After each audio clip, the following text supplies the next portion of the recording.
Mousesports, just the heartbreaking fact is they don't get to play in front of their home crowd. Then again, they just never seem to get started in this tournament. Back then in 2015, when we failed to qualify for the playoffs in the Lanxess Arena, I cannot even describe this feeling. It was really hard, and it was just like as if you fall down into a hole. Mousesports, just a disaster again. I think he's actually feeling the pain so much. Let's close down the Mousesports story before we address forever if Americans. Okay. We looked promising, but then we didn't do it, and last year it was the same again. Ever since our Mousesports 2015 lineup and probably even Penta, German team never reached top 8 of a major or playoffs in really big tournaments. I hope at some point we have to climb up and we have to give everything back to the fans. To be the only German player in such a prestigious and big tournament is obviously something I'm proud of. But for the other part, I'm also sad because I know there are some other German players who could play on that level already. When I started playing, I didn't really have the goal to become a professional gamer. Actually, then in the ESL Pro Series Winter Finals, I went with my sister without my parents really knowing it. But the real big turning point where it became professional then was DreamHack Winter 2014, because then they saw the stage and everything around that. All these big teams and a lot of fans, they are supporting me a lot now, and I'm really thankful for that. Dennis up the ladder. Does he see 6 up? 6-0. Oh no, this round, this could be the unraveling of the round. Dennis fights 2 on the upper side, 3 for Dennis. Oh, he's making it happen, and it's all falling apart for Envy. We had Nico, one of the best players in the world, but the rest of the team didn't fit together. So we would just play it on individual skills. But now things change. Everyone has a new role. We play more tactical. That's the first step, consistently reaching playoffs, or maybe even go further, maybe win a tournament at some point. Cologne is a really special place for me because I have a lot of memories here, and from the home crowd. When we managed to qualify for the playoffs, I expect them to just blow off the roof and cheer for us with whatever they have, however they can, but we will give everything, and I hope the fans will give everything for us too.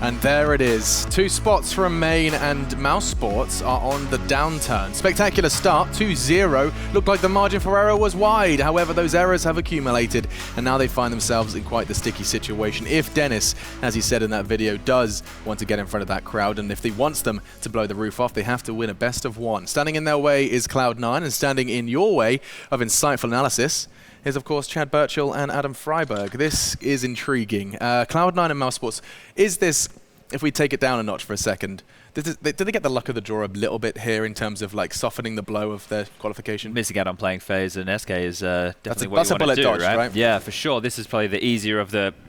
Maybe not easy to predict, but the 2 teams who are maybe not as high, they're not the big dogs like we're talking about on day 1, if I'm going to put it anyway nicely, right? And I think one of the scary things here for me is Mouse has been on a bit of a downturn in their last 2 matches, and someone who I've been praising, who is still very new, still very young, is Rops, and it appears like maybe the pressure is finally getting to him, Alex. Yeah, and thriving under the pressure, and we're going to be getting a clip here, is Mr. Skadoodle. He's been a topic of discussion for every Cloud9 game, and that is evidence as to why. He's playing the same kind of Counter-Strike that put him up for the discussion of one of the best AWPers. That was a discussion we had in 2015, and we're getting to see a little bit of it here in the qualification for Cologne Lanxess. Yeah, for sure. I mean, I think he's been missing in, especially last year and the beginning of this year, but now he's really starting to show, and together with Stewie and Automatic, which has really been performing, C9 is a scary team to play against right now. We even see Shroud getting big kills. Jordan is just there like the glue to the team, making everything work, right? So C9, I'll definitely favor, considering the last 2 games that Mousesports have not been looking really great for them. Yeah, and there's a correlation, right? You mentioned the name Rops. You also have been a real advocate for what Rops is capable of, but also his impact on their results, right? I mean, there is a correlation between him having 2 games with negative KDR and 2 games with Mousesports getting knocked down a peg. Yeah, I mean, I think the game against NIP, he had under 10 kills. I think both last games have been under 10 kills. I mean, they've been kind of destroyed as a team, but still, he's a player that you kind of he's been raising the expectations by playing super well. But now we finally or not finally, but now we see the side of him that, I mean, he's not always going to carry his team, right? We've seen Oscar been playing great against the NIP. So I think it's going to come down to Oscar and Rops this game again for Mousesports. I'm calling him out every game, but it's still going to go down to them because a team like Cloud9, you can't just beat by playing super well as a team. You have to also hit your shots against Skadoodle, for example. Now, just because, you know, we have that perspective available to us, I'd love to you kind of answer a couple of questions that, because we know it on the desk, right? We know Oscar and Rops are win conditions for Mousesports. The guys at the home know, especially because of what we're saying here. Do Rops and Oscar, are they conscious of that? Are the star players and the win condition players aware of that to the same extent? And do you think that applies additional pressure and perhaps can affect their gameplay? In a way, yeah. I think they know that if we want to win this game as a team, maybe I have to step up. Especially Rops. Conscious. Like, I mean, he knows that he's been playing bad for 2 games, right? He knows that if I want my team to qualify, I've got to step up my game, and that's gonna apply extra pressure. And he's not an experienced player like players from C9, Jordan, for example. Yeah. So it's going to apply extra pressure. He's going to feel probably more nervous, and this is going to be very interesting to see how he handles it. I'm very excited to see how this one shapes up. We'll start talking maps, admittedly. Let's get these nice and quickly done. I think the word on the street is, Chad, you were talking, it's looking like another Inferno vibe. 100% Inferno, Alex. 100%? Yeah, I'm doing the Moses. Okay, and Yanko got it before. Let's play the game. Let's see if I can summon them nice and quickly. Look, I'll wiggle my fingers and that speeds up the veto process. You see this? How are you doing this? This is crazy. What? That's right. Should do this on the street. They call that brown magic. That's what that's called. Dad. Inferno, though, and we're going to see, of course, the choice of side provided as well from a knife round. Yeah, okay, so a couple of things with Inferno. We always talk about how on the CT side it's harder to be super aggressive, right? You can obviously push down Banana, you can do a little bit of apps control, but the spam now on this map on the remade version makes it much more difficult. It's like paper thin there. Yeah. So the CTs have to do more mid-round aggression, and that comes down to making sure you have good flashes in place and good instincts, and that's something that Stewie and automatically definitely have, but how badly can they get run around here by the system that LMBT and Chris J are going to be running on that T side? Something to note, if I remember rightly, which is I normally don't, Cloud9 actually beat G2 on this in Dallas? Man, I watch a lot of Counter-Strike. I hope that's the one. So it shows that they can play, fantastic on this map against a top-tier team. But is it consistent? And you said that you thought Immortals can be a streaky team. I feel the same about Cloud9, right? They're one who they're really good at getting, I guess, off to a clean start and having a lot of frags coming their way. But other days, it might just not happen, right? It might just be, Stewie and Automatic aren't finding those timings. They're not finding those kills. And Cloud9 really relies on that. Yeah. We could get Oscar versus Skadoodle, Stewie versus Rops. There is so much on the line here, and actually, I'll give the closing words to you, Adam. You haven't had a chance, now you know the map. Inferno, Cloud9 Mouse. I need an expectation. I might even push you for a prediction. I'm expecting Cloud9 to be aggressive as CT. I don't know what side they're starting on, but it's going to happen. I think Cloud9 will hopefully start CT. If they do, I'll like to see them go aggressive. I like them to, like Chad said, have some banana control. Try not to let go of mid too easily. I like to see Mousesports on the other hand as T. I like them to take banana control. I like them to take mid control, then slow down the pace. Let the CTs wonder where are the T's at, and then they execute. Okay, well, you heard it from Freiburg. Control your bananas, folks.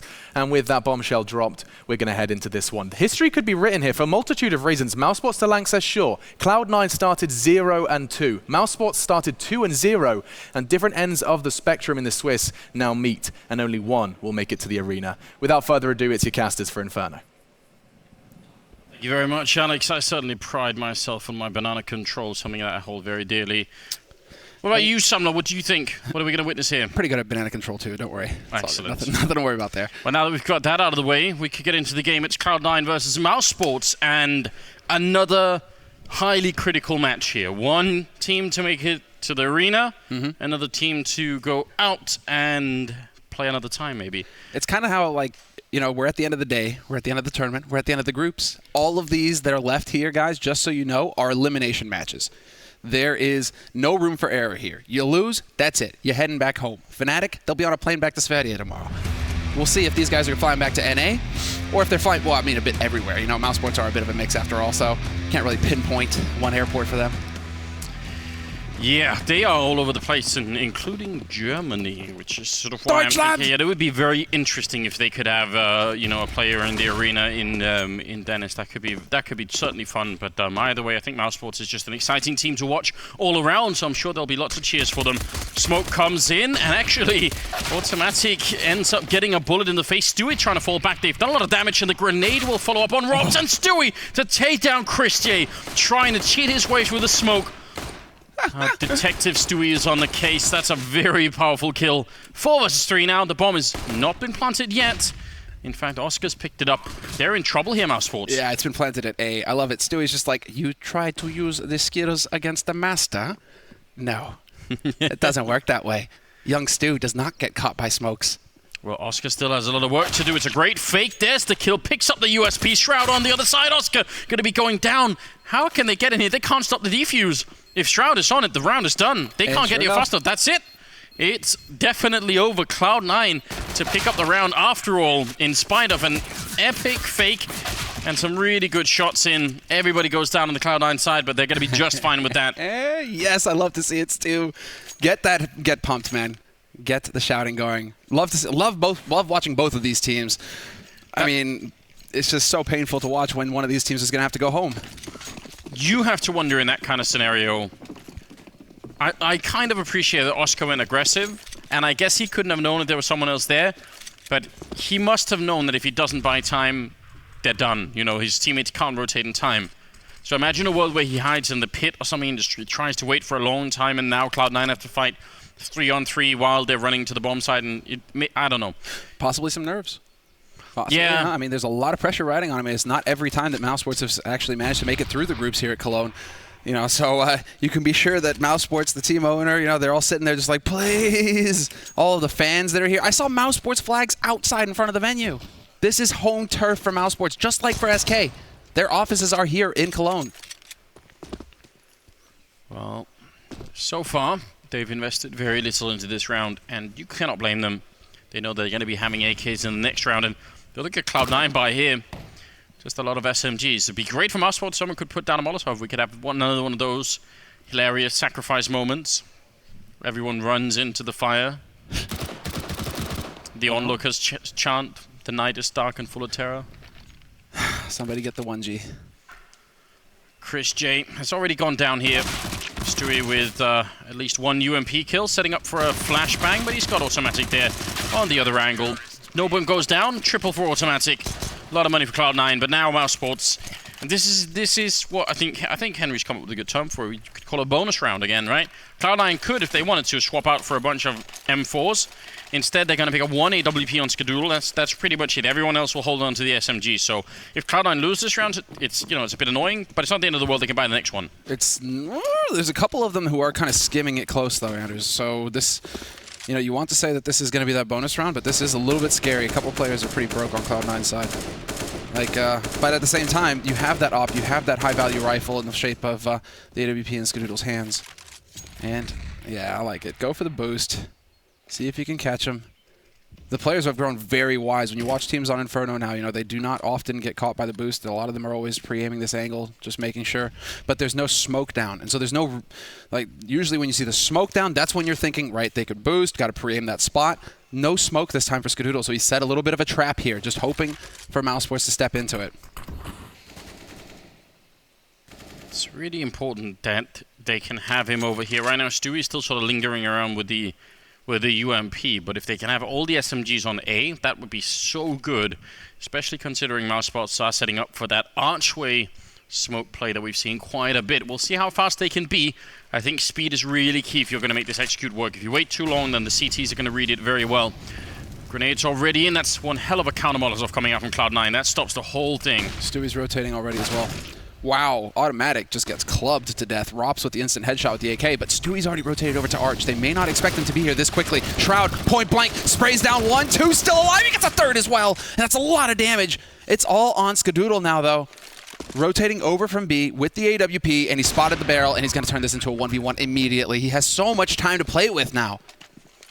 Rob's very aggressive in that 1v2. Now, Oscar is in a great position, though.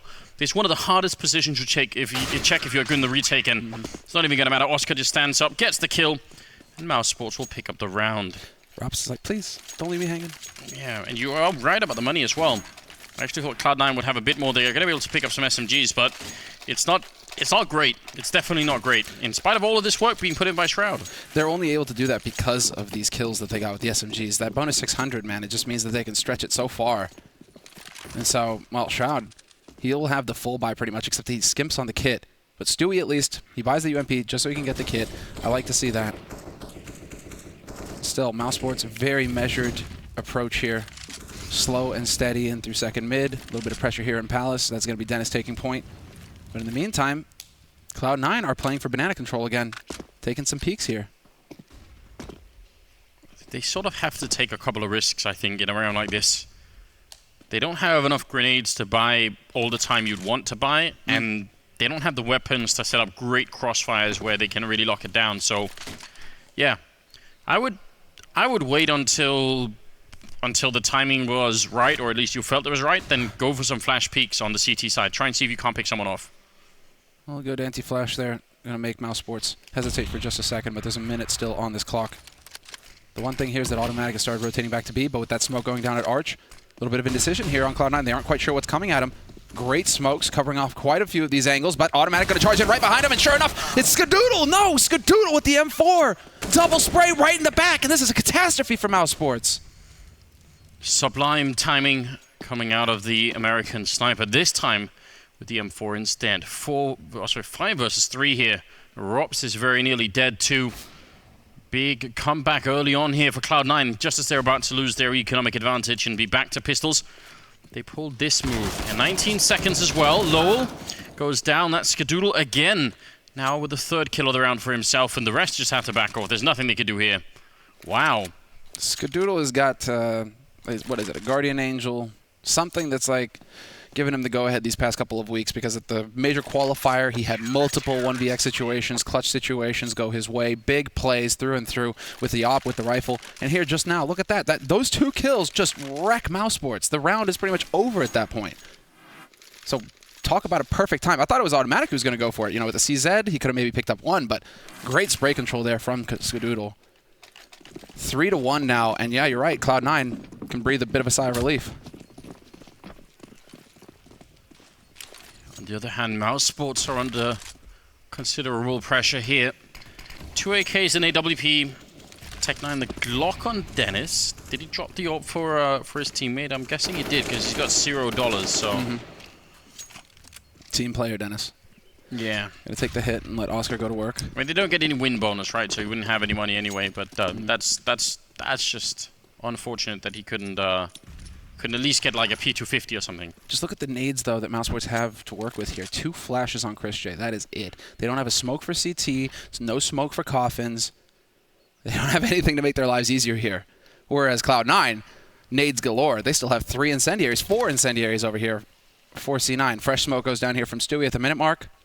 And Mousesports, they're just going to wait for those flashes to get in position, and it's going to be just go, run, and don't stop whatever you do. This can definitely work, though, especially if that Tech9 comes close. Chris already making his way through, but the boost is in effect, and they couldn't really stop it. Stewie with 2 big headshots coming in. And now Oscar. If ever there was a time to work some magic, it would be now. Stewie goes down, but the bomb is actually dropped in that cross, so they have to go and fight it eventually. Smoke. Gonna block it off for a minute. Can they go and retrieve it? Oscar, he picks up the bomb and he makes his way back as well. That's quite impressive, and he's gonna take up the position. That's definitely smart play. A lot of this is gonna come down to Oscar. Absolutely. He's already delivered 1 big kill though. And there's the flash to try and set things off. It's not gonna be effective, and they just go and rush him down. Man advantage now for Cloud9. Oscar, we saw some flashy play from here earlier with S-Tag. Now it's gonna be up to him, and it's not gonna happen. What? The pistol, the headshot as well, takes all 3 at the end. That's so nuts. I didn't believe Anders. I didn't think it would happen. How did they mess that up? Like, when he's double scoped like this and he misses the first kill, it's very unlikely he can make his way out. Quick correction, it wasn't S-Tag. I think it was Yugi who was playing from back from Pillar, and he had that 1v3 clutch with the AWP earlier on Heroic. But no idea. Like, that's got to be 100% there for Cloud9. I can't believe that Oscar's able to make that work with the P250 at the end, no less. Remarkable stuff here from Oscar, star player from Mousesports. 3-2. though. Cloud9, they still have the money to go for the buy. And I like to see Cloud9 really trying to abuse the SMG game. And just keep going for SMGs so you have the nade count. That's an absolutely stolen round for Mousesports. As soon as Stewie gets the double kill and the bomb is dropped in cross, you think that's it. Like, sure he has the AWP, but so many things have to go bad for Cloud9 to lose that situation. And they did. Yep, sure enough, they showed. Anything is possible. I love that flash. That is perfect, right on the corner. So a little bit of pressure here at top mid from Mousesports. Just make sure, exactly, doing what Adam was talking about earlier, what Freiburg was talking about. Get some pressure at top mid, and then start getting banana control, and then Cloud9 are going to be the ones guessing where are these guys and where are they going to hit. Because look at Cloud9 right now. They're all the way back at the far back in the A site, one in pit, one on the site itself. They have no idea what's going on. They have a man at library, so at least they can kind of look arch. But no banana control, nothing to work with here. It's just going to be Mousesports just rushing straight onto a site. With Molotovs as well. Automatic with a good kill. He's actually escaped into the smoke. Stewie picking up a kill. Automatic coming back out again, and he's in again, just darting in and out of the smoke, getting kills left and right, and leaving Dennis and Oscar in a terrible position here. At least he finally goes down. Dennis landing a kill and following it up with a shot on Skadoodle. Somehow it's back into a 2-1-2. This first half is madness. It's now Oscar with a kill to take down Shroud. Nothing gets Dennis. And it's a 1v1 for Mars versus AWP, but nothing has that one Molotov. And that's already a pretty big tool. Yeah, he's hoping to force him out from new boxes. He's just going to have to commit, and sure enough, Oscar, clever, changes up his position before nothing can figure it out. There's the shot. There's another big round win here for Mousesports. Oscar clutching it back-to-back for his team. And just despite Automatic and his antics here, this is unreal. Just crazy. He's a ninja, literally. At that moment, it was, what, like a 4 versus 2, I guess at that moment? 4 versus 2, yeah.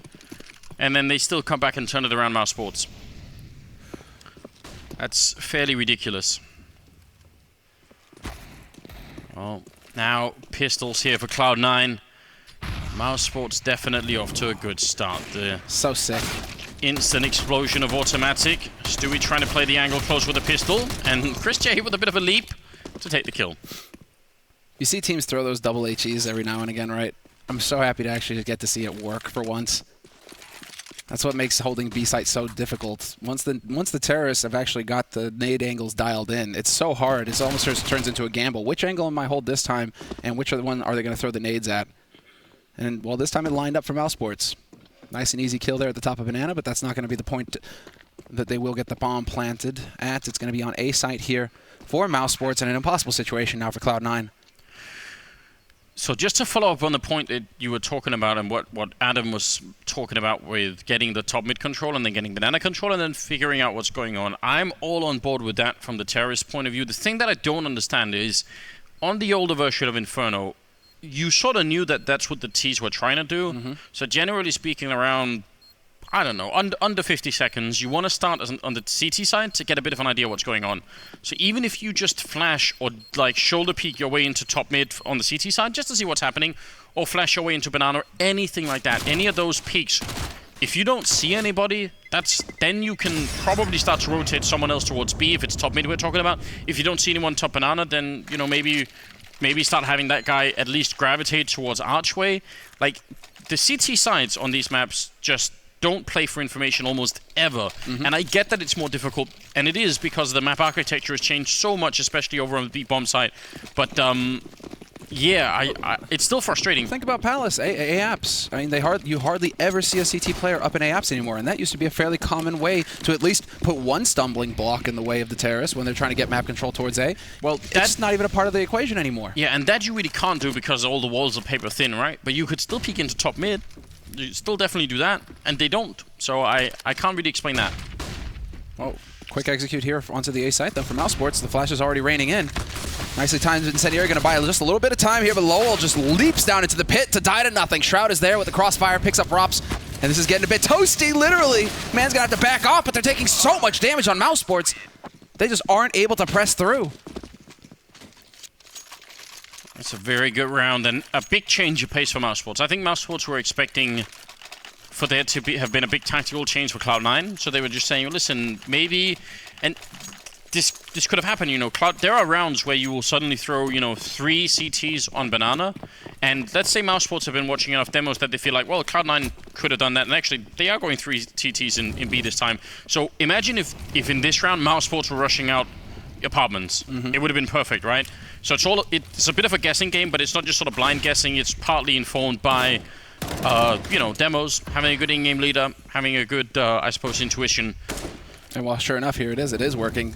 They've decided that's a bit too much action at top of B. We're going to go ahead and try and push onto A very quickly here. Nothing, able to pick up 1, but that's not going to be good enough. Man advantage here for Mousesports now with the bomb about to be planted on the A site. Don't retake. And yeah, there's just no reason for Cloud9 to get anywhere near this bomb site at this point.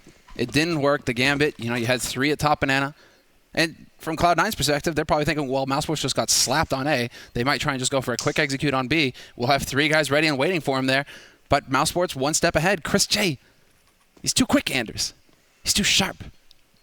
Yeah, he's only got 4 kills, but that's you open up a one side like that, that's all you need, right?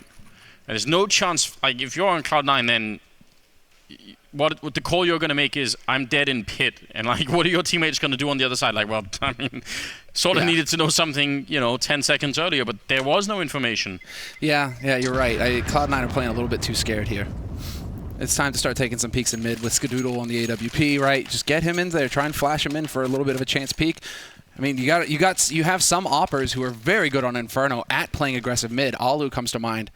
Loves to go for that second mid peek. He just has that timing down pat. I would be fine if he just held Arch, and then after 50 seconds, like when it's about 50 or lower on the clock, just flash your way in and check top mid. I just want them to see what's even. They don't have to check in middle. Just top mid is fine.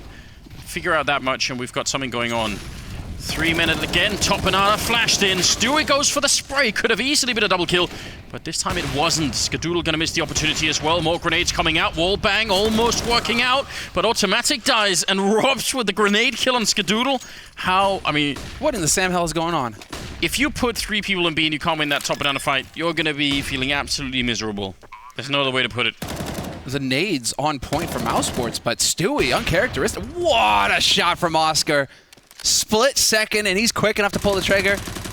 Shut down, nothing. But at the top, I mean, Stewie, no possibility it looked like for him to get supported by his teammates there. It looks like there was a Molotov cutting him off. But for him not to get that double kill, I'm a bit surprised. That's the sort of situation you'd expect Stewie to just murder them. They were all full flashed. Yeah, but I bet if we get the replay, what we'll see is he peaked so far that he actually started firing on the second target, and then he realized, oh, there's a guy right next to me that's flashed too, and then he swapped targets right before the first died, and then it just, yeah, sometimes unfortunate. This happens. Sometimes, you know, you think, oh, I've got the kill, and then you start transferring, and then somehow the guy, like the magic bullet goes through him or something. Yeah. And it turns out you didn't get that kill. Instead, he shoots you in the face. Oh, my God. Wow. Sick HE from Rops. Well, tactical timeout called here. Well, I mean, it's also a situation where the setup for Cloud9 is, I mean, in many ways, it's a massively risky one because of the common grenades that get thrown. But basically, Stewie is the one peeking. Skadoodle's holding sort of in case they try and over-peek him, so he's got the orb line behind him. And the third player there, Automatic, I believe, was just throwing flashbangs out, you know, trying to sort of keep the grenade coverage up. So everyone's has got a job to do in that sense. There's a reason why they don't all 3 peek at the same time. It's just that once it goes bad, it goes very bad. And it's so hard to fall back from Banana. That's what we see time and again. Yeah, exactly, the HEs, man. I mean, Rops just gave a perfect demonstration. If they have the nades to hunt you with them, I mean, it's so hard to get out of there intact. And so, well, one thing that isn't intact is Cloud9's economy. They're in tatters right now, and they're going for some aggression mid. I mean, sure enough, why not? Shroud, double kill with the UMP. Okay, then. Let's just go full chaos. Time for a deep breath here from Mousesports. Get the troops gathered up. Actually, they're already up towards A apartments, but yeah, make sure everyone is in one group and then take a deep breath. There's no point in losing this round. Oh, but they are grouped up here for Cloud9 as well. Although, as I say that, Skadoodle decides to step in and take the fight. Shroud has still got that UMP and the Kevlar as well. Nothing with the AWP. Kind of bizarre. Why didn't Ska have the op? Smart play from Robs. This is just really a really good job. Smoking it up, making sure that he's just buying as much time as possible for his team.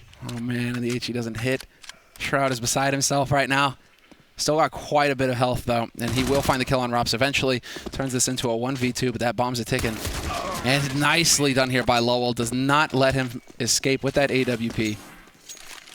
That's what you're talking about here, but it's you have teams that do this where it's just oh, let's go aggressive in an eco round, right? Now I want to see similar levels of aggression from Cloud9 when they have rifles. Get in there, bully Mousesports. Right now, Mousesports have got 7 rounds on T side. Cloud9 need to start stepping up and looking for fights. They've got the talent, they've got the skill. It's also in spite of the fact that Cloud9 actually won the pistol. Here we go, Scott with the peek into mid with the AWP. Yeah, but he can't stay there for very long, because then he has to worry about second mid, and he's got nobody covering him. So, bit of a timed situation. But this is all fine. I'm fine with Skadoodle falling back. That's not a problem. There's plenty of time on the clock right now. Mousesports have managed to force them back, so grenade into pit as well. They're actually going to keep going, looking for the kill. Lowell almost going to be able to get it on Shroud, but he stays alive. Stewie is alone over at the B-bomb site and probably in quite a bit of trouble. They're trying to see if they can get through the smoke. He's right there and waiting for him, but that trade works out great for Robs. Turning around for the grenade. He actually makes it into the corner, and I don't think Automatic realizes Robs will get the headshot. He didn't see him go back, and nothing will take down Dennis, but still, that's a bomb plant. That's another 3-on-3 here. Cloud9, they got to win this one. Yeah, you got to get the kill quick here. You don't have the kit picked up either. Oh, they're gonna run for it. Back it. I would have thought they would have at least tried to make it a 2v3 just to see, but they're a bit paranoid about the economy. This lack of information that Cloud9 have got is really coming back to haunt them. That was such a sick fake from Mousesports. Yes. All the nades, the pressure on A, they push the defense all the way back on A, and so guys on A, they don't know what the hell's going on. Rotation comes in from B. Cloud9 are thinking this is an A push. It's straightforward. They're coming to A. Sure enough, 3 players just go straight out onto B at the same time. It was great timing there from Mousesports. Very clean stuff. And the problem is, from Stewie's point of view, there's almost no way that he can't just go and peek top banana alone, you know. So, yeah, that was actually quite an effective strategy from Mousesports. And they're being, I mean, again, because there's absolutely no fight. If you notice, none of these rounds involve any kind of a fight for Mousesports to get top mid control. They just take it. They throw one smoke to Arch, they throw one flashbang towards quad, and that's it. Yeah, they have mid, you know. They're getting into Palace every single time. Sure enough, second mid right here. When are we going to see that HE? Like, I would love to see the HE, you know, where you just run into Palace and chuck it, or into apartments, right, and chuck it into second mid, bank it off the wall into second mid. At least that. Just a little bit of pressure. Just something to make Mousesports stop just running up here wholesale and setting up, doing whatever they want. Automatic is set up close to mid, but they're going to flash their way through. What a great setup from him, right in the middle of the smoke. Triple kill with the UMP, picks up the AK and nearly gets the quad. Oscar down to under 40 health, and now they're rotating their way back to the B-bomb side, but Stewie is there and waiting, and he should be able to buy time. Oh, he's going to peek with a grenade in hand. Don't ever do that again, Stewie. He's flipping out right now. Look at that. Just, oh, it's through the smoke, Oscar. Unbelievable. Finds the shot in the end. 1 versus 3 now versus a fully equipped Cloud9. Full HP as well. It's a bit of a tall order here for Oscar, and he's been watched as well. Shroud's got him boxed in. Cloud9 able to finally put an end to this streak of rounds that Mousesports have collected. And this is great. Just the pressure. Holding close, ready for the flashes. Unfortunately there for Lowell, he was probably team flashed. Yes. It's a really good job on Automatic. Obviously, there's no denying that. But you still have to wonder, his other 2 teammates in that setup, they're both covering apartments. Like, they've got a... Why is that necessary? It's a massive chokehold. Do you need more than one person looking at it? I mean, in a different situation, Automatic just gets traded immediately. And then those 2 people are now being fired at from Archway and Quad both. You know, they're not in a great position anymore.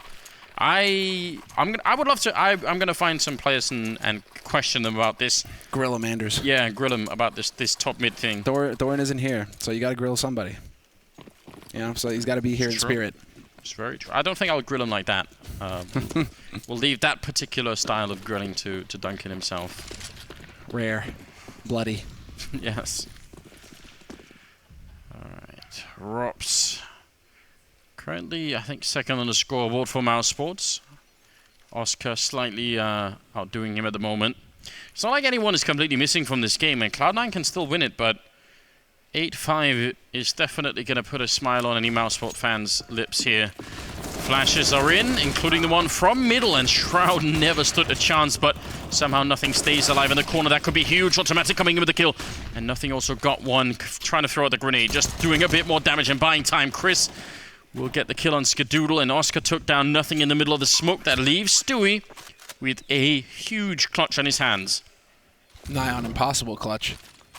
There are so many angles that he has to worry about. He just has to find Oscar quick, and sure enough, he will. There's the headshot, double dink, straight up, and the smoke going down as well, trying to create some space here. A little bit of pressure onto Chris, and he's just going to hold it. Chris, does he realize that the bomb is not planted for Chris J? It is the perfect defuse as soon as Stewie knows where Chris J is coming from. We don't get to see who survives, who lives and dies, but what a call from Stu. Snap decision. Just wait, the bomb is nowhere near this guy. If I just stick it, pros don't fake, Anders. That used to be my pet hate on this map in the old version, except people would, go into apartments. But still, yeah, it's very hard, and it's one of those things where they maybe didn't quite think the afterplant situation through because they already had such a good round on their hands. So big save, nicely done from Stewie. Gonna make it 6-8, moving into the 15th round here. We'll see if Cloud9 can pick up one more round. If they can get the 7th round here, I mean, it's pretty much anybody's game. I think Mousesports will face very similar problems as the one. In fact, I think all teams face the same problem on this map. How do you control top banana after the first 40 seconds, and how do you control top mid at all? No, I don't. I've not seen any team found a really good solution for this. And it used to be at a par for the course playing CT side on Inferno. So yeah, it used to be consistent 9-6, 10-5, 11-4 for CT side. Even 10-5, you were feeling pretty comfortable. Let's see, Mousesports double peek to cover both the angles there. They are holding fairly far back. Nothing. We'll be able to see if anyone's going to cross the corner here, but they could still easily be in a situation where they all get squished into the bomb site. And now Mousesports are going to start to make their way back. Yep, and this is working like clockwork. Look, all of Cloud9 are pushed all the way back towards the edge of A site. Nobody is close to rotating over. Nothing is just now sneaking up to Arch. But even then, this is just going to be the full execute onto B site. You better count your lucky stars here, because you're going to need them. Sky, he needs to hit the shot, and sure enough, finds it on Rops. There's also that Molotov that Stewie put up. He actually saved it to under 30 seconds. That's very impressive. Hiding in the corner. Takes down Chris J, who had the bomb. Now there's 10 seconds for that plant. And they have to get rid of, well, Skadoodle, and nothing too. Comes in with a spray. Oscar, no chance at all. Flashed and killed immediately. 8-7 here. Nothing, the hero of the round, pushing his way in. And that will be 8-7. Slightly favoring Mousesports here for the first half. What a game. What a really close match. Again, fighting to stay in the tournament and fighting to make it into the Lanxess Arena. That's the first half done. We're going to be back with the second half after a quick break.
We have returned once again here. It's Cloud9 versus Mousesports, ESL One Cologne 2017. This is an elimination match, and also, I suppose, a deciding match. If you win here, you go through to Lanxess Arena. If not, you're out of the tournament, and everybody's got to be on the edge of the seat right now. A lot is riding on this. The first half finishes 8-7 in favor of Mousesports. They play on the T side now. They're on the CT side, so we'll see what they can show us. If they got a better setup, more defensive. I mean, I think this is going to be a tight game, and I think Cloud9 are going to be doing a better job on the T side. I certainly hope so. I think they've shown a lot of heart, and Mousesports are just playing a pretty good Counter-Strike, I would say, all around. So it's exciting times. I wonder what that glance was there from Robs. Did a bit of an eye roll. Interesting. And he looked at Oscar. It looked like Oscar was talking. He looked at Oscar, and he kind of did like a little eye roll away. Someone coming up with bad tactics. I wonder. Some friction, perhaps? What if we all stack the pit? They will never see it. Brilliant! Right now, we're not seeing too much talking here on Cloud9. It looks like they're just trying to get zeroed in heads in the game. I mean, we are starting to get to that point where I expect to see Skadoodle start to go into Super Saiyan mode. Just because that's what he's been doing for a while now. This is interesting. To get the second half out of the way, we do see the Betway odds are slightly favoring Mousesports, actually. Well, I'll be darned. Now, there were two smokes on the Cloud9 team. One of them was straight put into top mid, so no one was going to get peeked by a USP. That's always not a good way to get started if you just instantly lose a player there.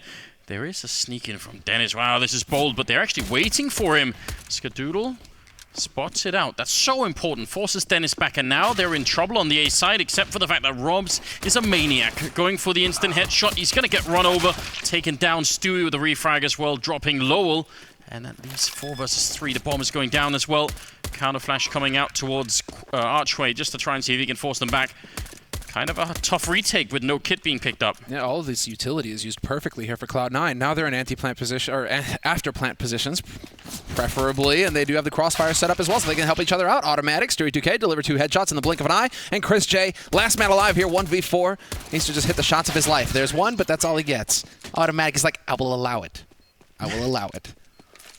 You get to have one. But that is the pistol. That's hugely important for Cloud9, picking that up.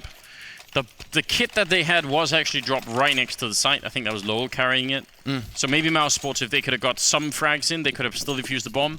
It's always worth keeping an eye on in pistol rounds, because if that kit gets lost somewhere strange, then that in itself becomes a whole sort of a logistical issue. Yeah, you're a sad panda at that point. If you're trying to, it's like, how do you defuse if you're panda with claws too, man? It's a nightmare. Look at this. This is very cool. This is actually some slightly old school Inferno stuff where you buy smokes in the follow-up round. Yeah, but look at this. I like it. Mousesports, an actual CT defense setup in Palace, in apartments. What is this? Dennis point blank with the CZ as well? No one trying any kind of fancy wall banks here. Dennis going a bit too aggressive, and that will give up part of it. It was good while it lasted. That doesn't make much sense to me either, because at least the theory behind buying smokes in this round is that Cloud9, when they see the first smoke come out, they think, well, just wait it out. And then if you can get it down just right, at about 30-some seconds, you put down another smoke, and now they don't know. Do you have a third or not? Especially towards the B side of the map. If they wait, then they're in a lot of trouble, and if they don't, well, then they run through the smoke and die, potentially low. Boosted up, and he gets a kill. Robs almost takes down nothing. That could have been ugly, but the bomb site in control of Cloud9, and automatic goes down to Oscar anyway. Wow. Bit too much fighting Cloud9 here. They already got the bomb plant here, so... Yeah, they're trying to cut off their rotation. They're getting a little greedy hunting for the frags, but bomb is planted, and now things can start to calm down, and Stewie. Stewie will wait patiently, and sure enough, he finds one. Lowell, just like, okay, I know not to go there now. Yeah, save the Galil. Yeah. Yeah, back off, save the Galil, use it for the next round, and now Cloud9 are going to be guessing where is the Galil on the map amongst all of the pistols. So this is going to be a hard eco here for Mousesports following this.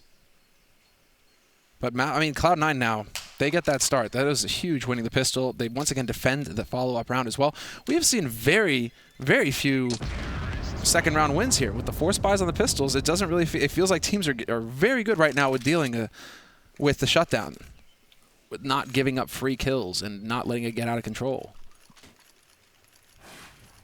9-8 and still well within reason here for Mousesports. As soon as they start to pick up rifles, it'll be a bit more interesting. I mean, what? You see that? They all got caught, like just maybe having a little powwow. Just getting stuck in CT spawn. Well, stack on A. And then we'll see. I mean, they're just hoping right now. Oscar's got the P250, the rest of them the USPs. And Lowell, I like this. Up on balcony with the Galil, this is good. He gets that line on balcony and on short, so you can really get a big impact out of this rifle. Potentially, yes. Cloud9 are not doing anything they shouldn't be doing as far as I can tell right now, including grenading some of the most likely corners where you could have someone hiding with, you know, P250 or something like that. It just isn't worth not using the grenades like this. You might as well use the utility you have. Absolutely. Cloud9 with a chance to make it 10-8 in their favor. Oh boy. Anders, this is looking like they're going to go A? Yeah, but I think they'll be fine. I can't see Lowell with the Galil. Like, it's just not powerful enough. He doesn't have any head armor either, so even the SMGs are going to be doing a lot of damage. He's got the range for it here, and that's a really great headshot. Taken down automatic. He's going to fall next, and there's Shroud with that SMG, and the lack of head armor evaporates Lowell immediately. Rops can try and look for an exit, steal something. I'll admit he got my hopes up there for a second. You were getting excited? That was a bit clean. That was a really clean shot to start. It did look good. I mean, I've watched some Cloud9 games on this map, and something that's got me excited is they're one of the few teams, Sumler, that have taken me up on that flash from the railing outside that I put into one of my videos. So I really want to see Cloud9 do that. Don't want to see Cloud9 doing that. Yeah, why? I don't know, nothing. Just. I mean, is he thinking, oh, that's just a UMP? I doubt he was thinking at all. Yeah, just, what is it? Just music going on? Yeah, something like that. He's got Spotify on in the background and is blasting his favorite tune. I don't know. Well, Robs will save a UMP, and why not? He can buy some armor with that and just save. He's going to get the full grenades and everything else. Does throw it over to Oscar instead. 10-8, and now things are getting really serious here. This is where a lot of the second half is going to be decided. Mousesports can't win this round. Their economy is going to spiral into a very bad place, and Cloud9 will have a big chance to take a really huge lead. So a lot rides on this one round. There is the anti-rush. Yeah, and there was a potential triple stack towards, you know, top banana again. They were anticipating a rush from Cloud9, in fact. Yeah, they were very quick to call that off, however. Oscar has already rotated back to Arch. This is going to be an extended hit here from Cloud9. Dennis picks up one, and it's Oscar helping him out. They fall right into it. The flash completely ineffective, and that shreds Cloud9 when they try and push into that crossfire. It isn't pretty. Stewie, devilishly handsome, yes, and he gets headshots too. Yeah, he's pretty much a champion at that, but he still finds himself in a 1 versus 3, and if only someone had been singing the virtues of controlling top mid, maybe Cloud9 could have done the same on their side, because Mousesports just set up a great crossfire, and a really classic one as well, like nothing super inventive about it, just how you would like to see it, in my opinion. So yeah, I don't think we saw the boost once from Cloud9 on their CT side. Nope, we did not. Yes, keep peeking them one after another. Still has 45 seconds. He's going to go and take at least a look into middle. If they let go of a 1 versus 4 against Stewie, then Mousesports are going to be shreked, aren't they? Down in the pit, Dennis is waiting. He's got a good angle, but he's also low on health, so this AK can win the fight pretty quickly. Is he going to get the angle? Stewie sees it. He's going to make his way out. Dennis with the refrag instead for the triple kill. Solid play on Dennis' part. 10-9 is the scoreline. They barely make it out of that round, but they will win it. Oh, man. How many people did they have here? Dennis, Oscar, Rops. The crossfire was brilliant. Perfect play from Mousesports and an actual aggressive setup, allowing for Dennis to fall back. You see, you take that first shot at top mid, didn't work. Oh, I could still fall back to pit behind cart. Gives you options, right? That's what you want to see on a CT side of Inferno. Do not be too predictable and just play passive every round.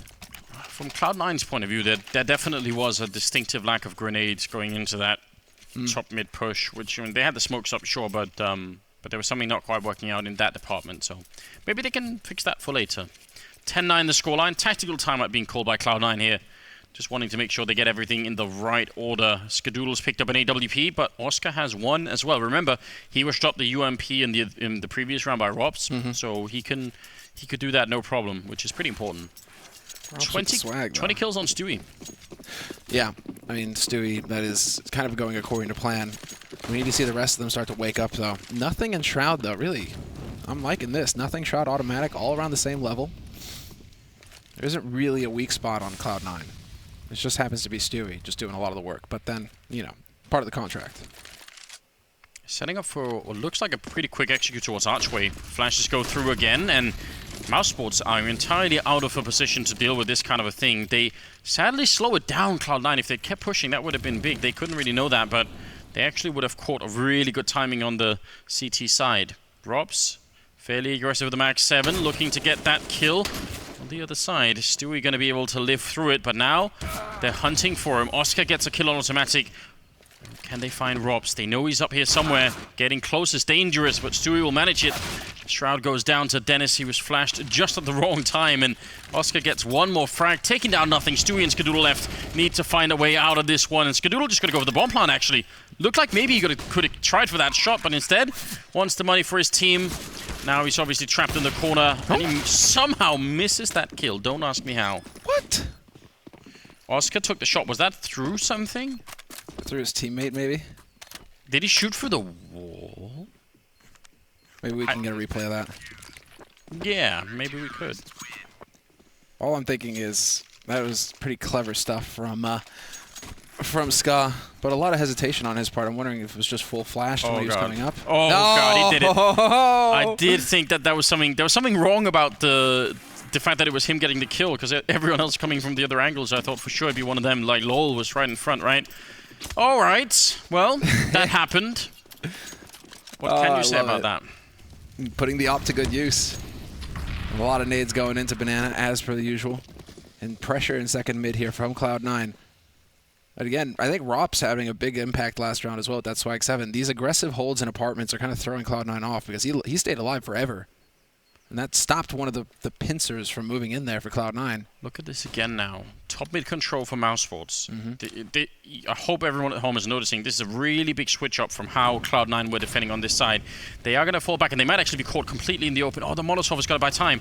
If that wasn't there and the execute was coming in, it's essentially a waterfall play coming out of the apartments here, so they would have been in a lot of trouble. Now they're in great positions for it, although they did have a grenade in hand there. Dennis with a bit of a missed timing. He still picks up a kill, goes for the spray and continuing to try and stay alive. Instead, Shroud picks up 3 quick kills and leaving Chris and Lowell to try and retake that. If he didn't have a grenade in hand, that would have probably been the round. Lowell has the Molotov. Lowell, where are you going to use it? He's going to put it to pit instead of onto site. Interesting. I mean, that can potentially force Shroud out, but not really. It's so deep, that pit, that he can just keep that angle closed, and they're wasting so much time on the clock right now. It's only Lowell who has a kit for Mousesports. The smoke is going to get committed, and automatic point blank finds the headshot. Skadoodle will gun down Chris J, and a hard eco round win here for Cloud9, Anders. That is not a pretty sight for Mousesports. Yeah, Oscar, a little bit of the face bomb. It's a semi-face bomb. He isn't quite fully committed yet. We're not to Nico levels just yet, but you know, it's just kind of like, oh no, what have we done? Ein Katastrophen? Maybe I know that. Maybe that would be a German. I think maybe. It's been a long time, hasn't it? I mean, you had the accent down. Yeah, I took German for 7 years, I think. So I just forgot all of it. I can still watch news broadcasts and like read most of it, but I just can't speak it anymore. It's gone out of my mind. I'm sorry. Your German professor is listening right now, shaking his head. Hers. She was very friendly. She said my final exam, she said, you used quite a few words that actually aren't in the German language, but we'll give you some extra marks for creativity. I was like, I love it. What kind of a teacher is that? Let's not worry about that anymore. I will encourage you not actually learning the material. I think she realized it was lost cause anyway. There's no improving this beyond this point. 11, 10, 20 second round here. And an absolute steal from Cloud9. I can almost guarantee that if Dennis... And it's not his fault, you know, he thought, I'll just grenade into... Oh, they're all coming out. And then the fact that Robson Pitt got flashed at this very same time, it was just, disaster upon disaster over that side of the map. But that can very well lose Mousesports a chance to make it into the Lanxess Arena. That one round has a huge implication of what's coming next. Now we have 3 UMPs, 2 M4s, almost no grenades at all, and that's all of their bank used on this. So if they don't win this with Chris pushing through, it might just happen anyway. Stewie and Skadoodle going down. How does that happen? Now, I don't know what Counter-Strike is being played here, but it's certainly out of the ordinary. Chaotic. How do Cloud9 always get into chaotic matches like this? There's just nonsensical things happen. They're just going to try and rush him down. In fact, Chris, he does make it back to new boxes, and so this trap is set. He's got the UMP. Perfect flash thrown in from CT. It looks like nothing may have spotted him. Doesn't matter. Oscar will find the shot on Shroud. That was in mid, and he's got the bomb. Cloud9, they haven't a chance in hell in this round. Chris, insult to injury. 3 kills, another shot through with the UMP, and he just charged it. They didn't stand a chance. The instant headshot on Skadoodle, too. Chris, that's where you see like, some of that Opper aim come into play. Just boom. No chance wasted. Tactical timeout for Cloud9 to try and, I don't know, find the blame for the failure in that last round. Who's going to get a hand, like a finger chopped off or something? What's the punishment? Do they have to chop off their own finger as well, like in the Yakuza? Is that it? You have failed. The Cloud family. The Cloud family. Get Jack in here with a... machete. No. Jack doesn't move for the team. Over the webcam. Over the webcam. Maybe. This is just a horrible turn of events. You steal around like that, and then you give it right back. The Lord giveth, the Lord take it away. I don't know what we're watching here, because that's pretty much unacceptable. You've got everything you need to get a really big lead. If they had won that round, they would have jumped from 11 to 13. Right? There would have been a 13-10 situation instead of 11-11, with now an 8WP back in the hands of Oscar. Somewhere, Moses is having an aneurysm. Yeah, actually, I hope that somebody's recording his now reaction. Pushing down towards the middle, and Dennis will be getting a quick trade and takes down Stewie, dropping the bomb as well. And now the push coming in from Banana as well, automatic there to get the instant refrag. What is happening? No one can hold the lead for more than just 2 seconds while we try and cast this game. Robs and Oscar are left 2 versus 3. What is going on? Automatic is all the way back in T-spawn now. He's roasting on his own nade. Get out. 31 HP left. Well, talk about chaos. They're in one of the circles right now. Automatic is everywhere and nowhere. Maybe we have been visited by Kek after all. Is the god of chaos, as you know. Praise. 1 versus 3, and Oscar is covering an empty bomb site with an AWP. He does make it look intense though, because he's looking all over the place. Really, he's ready for it. But now he's realizing I'm just going to save this off instead. So, well, in spite of a bad start, Automatic just pops out of the sewer like a rat and just takes 3 kills. Why not? Rats rule, man. Rats rule. Yeah, the big rat that makes all the rules. 21. Yeah, on Oscar and Stewie both. Yeah, Stewie, though, it's been a few rounds now for Stewie. So he was at what? He's been at 20-21 for a while now. A few rounds. Instead, it's his teammates who are kind of catching up, continuing to close that gap. And Skadoodle has also picked up a couple of kills here in this second half. But it just feels like Cloud9, they can't do it easy. You know, it has to be dirty, has to be chaotic. Can't say it's not entertaining. Exactly, though. Exactly. I mean, maybe they want it to go, just like with Na'Vi. You know what? We'll do it better this time, boys. We'll go full 40 rounds each. Look at this. Automatic. The rat play. Autoratic? I don't know. Actually, it doesn't sound bad. There's a hybrid going on there. 24th round. And, again, Orb still on Oscar. They managed to save the previous round. All AKs on the Cloud9 side. If they win it here, again, this is an economic question now for both teams. None of them can really afford a loss. Cloud9 have slightly more money, but not really that much. So this is a lot on the line here. And great grenades coming in, but good counter flash coming out there to try and help out Chris. And that's a kill, taking down Skadoodle. And now they're going to pull up the Molotovs here. Smart play, trying to fall back, and they'll be successful. Wow. I'm impressed. But Dennis went down on the other side of the map to nothing, so... It was all for naught. Shroud is just waiting for that guy to take a peek. Rops is thinking about it. He's definitely thinking about it, but it's not going to happen anytime soon, it looks like. Look at the rotation from Mousesports. I mean, this is very dangerous. They rotate 3 people through CT spawn in the middle of the round, but they did it to get Oscar in here so they can have 3 on A. I love this choice from Mousesports. I think this is a really good idea. Yeah, he can be the one to make the difference. All of the smokes are coming in now. 2 smokes, and they can plant in that smoke. Yeah, but they're not even doing that. They just want to try and see if they can get Stewie to sneak in. He hasn't spotted the top of his face. He doesn't know now. He sees it, but the scope should give it away. Stewie's still making the jump. He must have heard that. That's a really big risk. He might have thought that he was playing on the coils or the coffins instead. But that's potentially a lethal mistake. 27 seconds left now to push towards A, where all 3 members of Mousesports are holding automatic. He gets 1 kill, still a 2-on-3, running and spraying, nothing, turning around for the headshot on low. I have no idea how. And now can they get the bomb down? 14 seconds. He's planting, he's being covered. No, he's not actually planting yet. Automatic going for the deep plant instead in a 2-on-2. Now does Oscar actually manage to pull this off? Right through the edge. Thought there was a chance there for Oscar to take the peek, but he's too worried about the man in pit until Robs can deal with this. Nothing remains a thorn in their side, and there is a crossfire established. Can they turn this into a series of duels here, Mousesports, and press forward? And sure enough, there we go. Robs gets the drop on nothing, and automatic not able to find the kill. Surprising lack of ability there from automatic to get the job done. He's got nowhere to stand on the bomb side. As soon as his teammate goes down in pit, then it's just all hell from there on out. Mousesports winning a massive round and another tactical timer. Is that the last they have? Cloud9? I feel like they've taken 3 already. Yep. I'm not good at counting. Unless it's Mousesports calling for it, which no, would be interesting. It is Cloud9. It's Cloud9. Ooh, what's Mythic Soul saying? Chris J just went through a smoke with no flash and won the round by himself. I would smash the table so hard. Hey, you know, these are expensive tables here at ESL. Hopefully the players are not putting their fists through them. It was pretty fun, though, because at PGL, during the qualifiers, I was getting told, you know, it's like, oh, it's a good thing. After the Godsent game, it's a good thing we reinforced those desks. Because then we saw the footage of Twish just, like, slamming the desk 3 times. Listen, I love that. I think that was obviously on top Reddit and people having a lot of discussion. I suddenly, at once watching that video from Twist, I became very interested in him as a player, because I feel like that's the best measure of how much emotion he's invested into the game and everything. That makes me instantly a fan. Absolutely, same. Likewise. I mean, it's not like he did that mid-half or mid-round or whatever, right? Where it could totally tilt his team. He did that after losing the spot in the major. I mean, you can't blame the guy for being just beside himself. Here it comes, 25th round. Everything is on the line.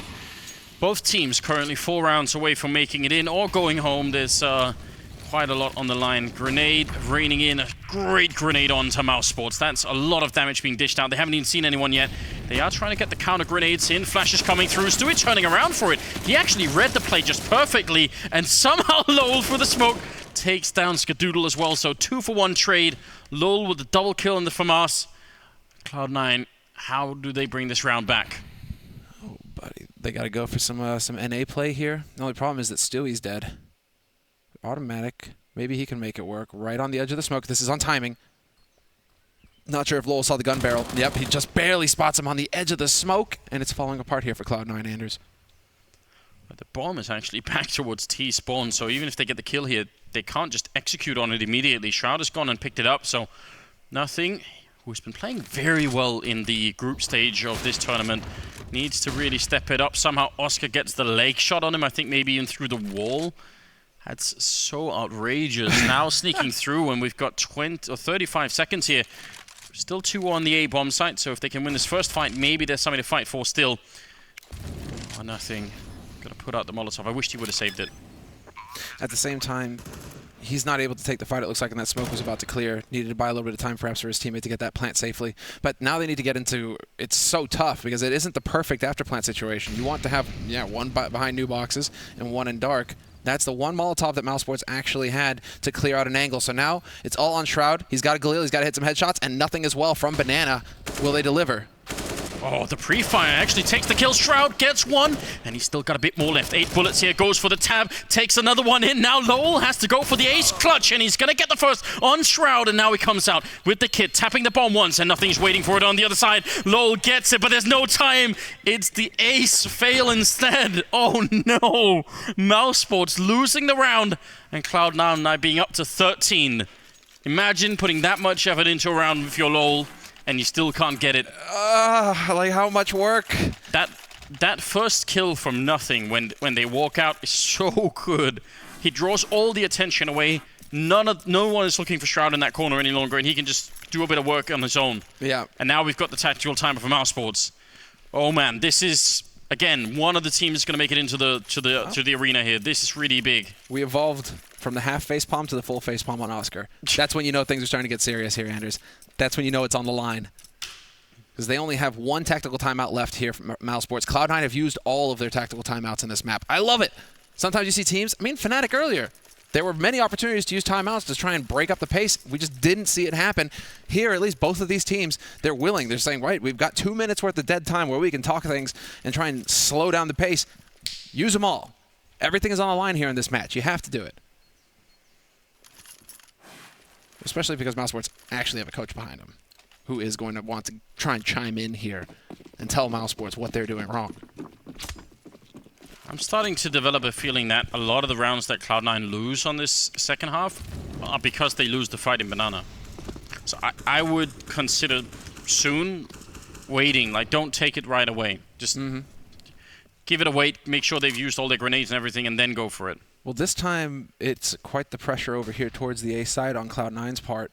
And this time, Mousesports have gone for the stack on B. And so we've got a different scenario here. Dennis point blank sees that 75, gets the headshot, but it's not good enough. Nothing survives with 4 HP. Disgusting. And, well, man advantage now for Cloud9, and they don't need to rush. Take all the time in the world and see exactly. Look for a reaction. You have all the time. Yeah, this is absolutely the right play. And actually nothing, if we could take a look at him, he's about to set up that grenade I was talking about earlier. The flashbang in towards quad. Very powerful if anyone is holding there. It bounces into the skybox and then back down in the lane, and you really won't have any time to react, so love to see it. Oscar goes down, Rob's next, and now Chris. Not much he can do at this point here, so that will make it 14-12. And the money for Mousesports. At least it's respectable. Actually, Oscar can get an AWP, I believe. Yeah, it's going to be cutting it pretty fine, but he will. Actually, 6,100, yeah. So he's doing pretty good. The rest of his team, though, very limited in what they can actually afford to get. It's going to be a very light buy here for Mousesports if they commit to the rifles. Almost want to see a few of them go for the UMPs. And sure enough, we will have Chris J and Lowell going for the UMPs just so they can get the nades and the kits. Most importantly, those kits. You do not want to be losing a bomb plant situation here just because you went for a rifle and couldn't afford a kit. Nade combo to top banana already. And well, we'll see actually. Cloud9, they're looking like they want to challenge this pretty quick. The flash is into top, and Chris, he's going to be under heat. They haven't won many of these fights at Banana, and once again, Chris is going to come out on top, taking down Stewie. And the counter grenades are so good. Chris should still be dying here. The Molotov's right on top of him, so this time they're a bit better. The other times, Chris has actually managed to fall back, but there's a secondary plan here for Mousesports, which is the fact that there's still 2 people on this bomb site. And are they going to be aware? Shot rings out with the AWP. Lowell going to go for a really wide peek, and now they should realize that's the last player on the B bomb side, but can they challenge Oscar? It doesn't look like they want to. They slow it down, in fact. I mean, they still have Shroud, who's lurking over outside of A apartments in second mid. So it's not all 3 of them ready. I bet you if all 3 are there, they just go charging onto that site and look to overwhelm them. But 55 seconds left on the clock means that Cloud9 still have quite a bit of time to work with, and they still have so much utility. There's a single HE grenade on Mousesports to stop a push with. Cloud9, they still have 3 smokes. They are very well equipped, and it looks like Shroud is finally going to start peeling off towards that B site, towards Banana. 35 seconds left. But they have the smokes necessary for the CT. They can put one down on Coffin as well so that Oscar can't get this shot off when they decide to make the push happen. Just be thorough here, Cloud9. Don't skip any steps. Yeah, they're not right now. Oscar about to be in a lot of trouble. He's got a tough choice to make here, because he can either try and sneak in the first kill by time for his teammates to come in, or he can just say, let's go for the full 3-on-3 retake. Looks like he's challenging the smoke. He's right at the edge. That's so dangerous. They were already pre-firing it. There's only 4 seconds. If he gets the kill, shoots through, tags nothing, and oh no! He can't quite make it. The bomb goes down. If he could have done it, if that could have been a headshot instead, maybe there would have been enough time, and Dennis and Rob's going to make a run for it. Cloud9 now on match point here, 15-12. 1 single round away from making the Lanxess Arena and the playoffs of ESL One Cologne 2017. I mean, this is definitely an exciting game. I can't believe it's come to this, and I don't know, it's really, really thin margins that make the difference between a win and a loss right now. And maybe the money is going to be the biggest difference at the moment for Mousesports. It has to be the biggest deal here. They're going to be able to save 2 guns. Great, but They've only lost 3 rounds in a row, and so they're not getting the full 3,400 yet on the loss bonus. So most of them are going to be kind of floating around the middle. They can drop 2 UMPs. At least they have that going for them. So 2 guys should be able to pick up the Kevlar and the nades as well. But 1 guy is going to get the short end of the stick here on Mousesports. Whereas Cloud9, they are sitting pretty. Everything they need here. So what is the situation here? Rops gets dropped. Yeah, the FAMAS on Lowell. I mean, at least they have 3 guys with nades and kits. I like that. Well, 2 kits. But all Cloud9 need to do really right now, they need to think, right, okay, this is going to be a low buy. They aren't going to have everything. We just need to put pressure here and force the utility out. Throw a few of our nades in there, take some shots, but force Mousesports to use that utility, and then their lives are going to be so much easier. We've got the crossfire at top mid between Oscar and Dennis, who actually has just fallen back. So I still like the fact that Mousesports are trying to control this part of the map. But Cloud9 have so much time to work with right now. They don't really care about it. They are just doing more or less what you're saying and waiting until some of the utility has been used by Mousesports. I love this. Look, the aggression at top banana from Mousesports at the minute mark. They press Lowell out there. They get the smoke down as well. And so Cloud9, they invested some utility to get control of top banana. Now they're back to square one again. And whereas Mousesports, they actually have some info to go off of, like you said, Anders. Yeah, I mean, in some ways, Mousesports are playing the CT side much more like I would prefer it. But I guess that's not the best advertising right now because they are losing the game. So well, you lose a 4v2, you know, and things like that, you're going to be, you know, you could be playing it correctly, but if you lose key rounds, it's going to come back to bite you. They also lost the pistol. They've won 4 rounds in the second half, Mousesports. They need to win another 3 here to push it into overtime. They've got the stack over L. They've got 2 people over at B. Chris is going to be the first point of contact, and on the crossroad, CT spawn, Lowell is there, but they've got no more grenades. None of them do, so they can't buy any time. All they can get is headshots, and if they can't get them, it's maybe going to be over here. Lowell with a bit of a spray. They line up right in front of him, and he gets a big double kill. Automatic with the reply. Bomb is going to be going down, but Shroud has been taken care of in the meantime. He was over on the A side trying to get out of the apartments while that was happening. Stewie and Automatic now 2 versus 4 to try and crush the dreams of Mousesports. Stewie and Automatic, if anybody, if you want 2 guys to clutch up for Cloud9, it's these 2 guys here. But Mousesports, they're not going to be subtle about this. They're going in as a unit. 4 players about to crash through from CT, just looking to overwhelm. And there's the crossfire. In effect, Stewie with 1 kill. Automatic as well. 1v2. And it's definitely possible here for Automatic if he doesn't flash himself too often. Loses the duel, though. And Oscar, he's got the kit. They've got the time. The defuse is going to go through, and Mousesports survive another round. Way too close. It looked possible there for a second that we could have another 4v2 loss for Mousesports. Oh, that could have spiraled out of control, but it didn't. That leaves us in a strange position, especially considering the fact that Cloud9 have just used their whole bank to buy into this round. So Mousesports effectively just need to win this round, and they almost cruise right into overtime, because then they'll have all the rifles and everything, and Cloud9 most certainly won't. So we'll see. Still wonder if the American side are going to continue to fight for this banana control so early on. I'm not sure what the urgency is to go this fast, but they are going to go for it. They still have Lowell pushed up with Chris covering him from behind. They're out of HEs, though. Cloud9. So they won't be able to actually try and do any damage here to Lowell. No AWP either, so they can't put a shot through that wall. Somewhat limited on the options. There's the flash. Lowell goes for the peek. Sure enough, he'll find the kill, and he manages to dart back to safety. Not a single point of damage taken. And now Cloud9, well, you know, it's quickly evaporating from under you.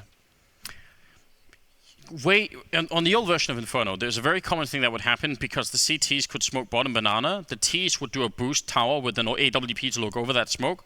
Why not just do the same here? I mean, even if there's no smoke, just wait until someone from Mousesports peeks. They do it every round, more or less.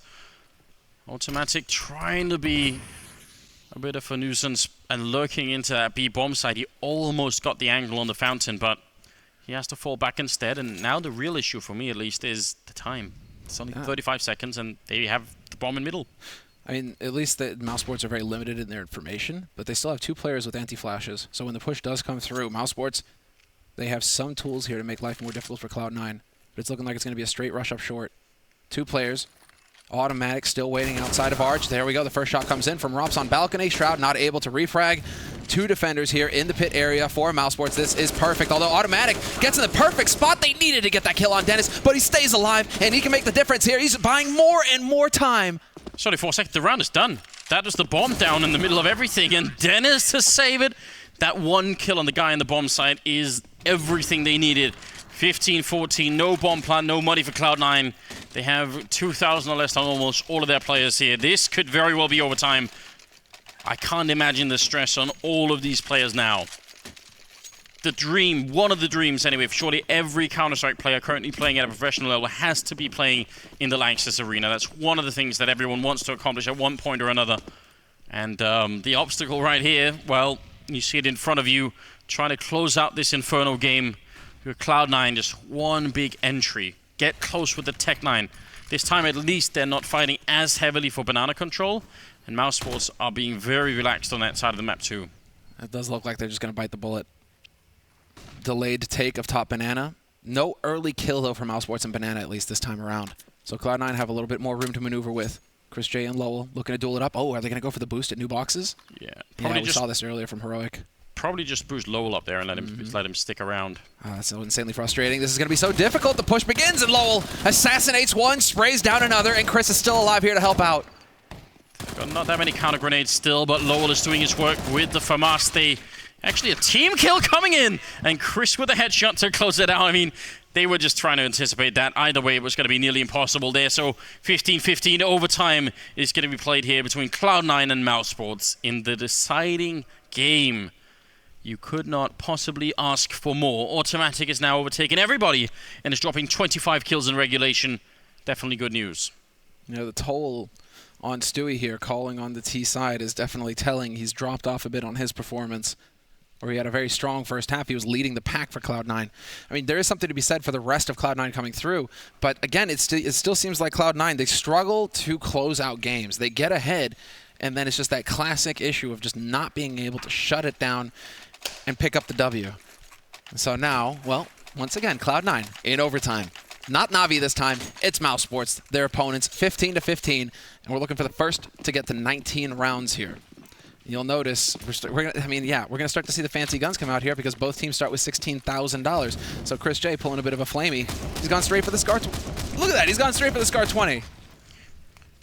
Oh, this is an interesting boost though. Over the smoke, and he gets a flick, Oscar. I don't know how he sees it. I mean, with the X-ray, it looks perfectly reasonable. Without the X-ray, I can guarantee you that's not easy. Oscar, the top fragger for Mousesports, Stewie. Could tell he wanted to move through that smoke. Almost ready for it. That's the top fragger for Cloud9 down in the first round of overtime. And that auto sniper, I mean, Cloud9 have been pushing that banana position almost all the time. I think it makes sense to go for the wall bang. Does quite an alarming amount of damage when you shoot through that wall. Absolutely. There we go. Well, could they go for a sort of a quad take here? I'm saying that because nothing is standing in that position. We saw the flashbang earlier, but from the railing here, you can actually throw pretty good smokes towards Arch anyway from the same position. So it's just going to be the flashbang, it seems. He could put in a smoke towards Arch first, but no one is going to be there to be flashed on the other side, which is a bit of a shame. Otherwise, that could be the opening that they need. And certainly they're going to get into quad. Sort of turn into it a bit early there, Stewie. 25 seconds left, and now they're walking into a three-man stack on the A side. This is Mousesports' favorite sort of situation, man. We saw how effective it was in the past. In the big round, the 14th, the 29th, whatever. This is now going to be the push moment here. They are out of time. 10 seconds left on the clock, and Oscar picking up frags left and right. Rob's just shredding them from the pit. Yeah. He doesn't even look like he believes in himself. He's like, did I do that? Did I get them to line up? Triple kill for him, 22 overall. And obviously, a bit of a prodigy himself. Absolutely. Just coming out of playing FPL or whatever it was, and suddenly everyone is talking about him. And I think for good reason. 16-15, Mousesports win the first round of overtime here. Cloud9 can still buy. And again, Cloud9 looking to put the pressure in top banana. This time, however, well, that was Oscar over at Arch, but Lowell and Chris is actually backed off. There's the flash. Perfect timing. Stewie's ready this time, though. The wall bank shot on automatic. You thinking this is going to be easy? No, Stewie even barely gets out of there intact. 18 HP left on him. you must feel so defeated at that moment, because for once Cloud9 actually win the banana fight, and then the Scar 20 wall bang to take you down. Oscar, if he sees that no one is here, he could try and do it again. Hasn't spotted anyone out. He's still scoped. They're throwing grenades, but they're landing behind him. Oscar getting the kill with the AWP. Misses the shot, but so does Stewie. Very odd engagement that's going up here. He's trying to buy time with the Molotov. Oscar doing even more work now for the double. Shroud and Stewie are in a lot of trouble. Grenade could have almost taken down Stewie. Everybody is flashed on either side of this ridiculous fight that's happening inside of the smoke. Oscar comes out with a kill and takes the last one for the quad as well. Absolute magic here.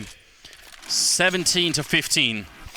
Not this time, says Oscar. You're not getting in. Between Chris J and Oscar, what a disgusting round if you're Cloud9. Chris did so much damage to Stewie there. The perfect timing from Oscar. What a play from him. It's just straight that, I mean, there isn't much to analyze there. It's just, well, they kind of just ran at each other, and Oscar proved to be this immovable object that you just weren't getting rid of at top banana. It's really bugging me now that they're so intent on taking this banana control, because I feel like Cloud9 just aren't winning this fight. And there are other options, you know. Just try and fall towards Arch instead and just go and attack the A-bomb side, have one guy flashing over the wall or something like that.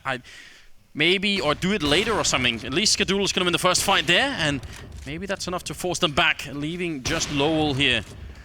Finally something working out for Cloud9. Yeah.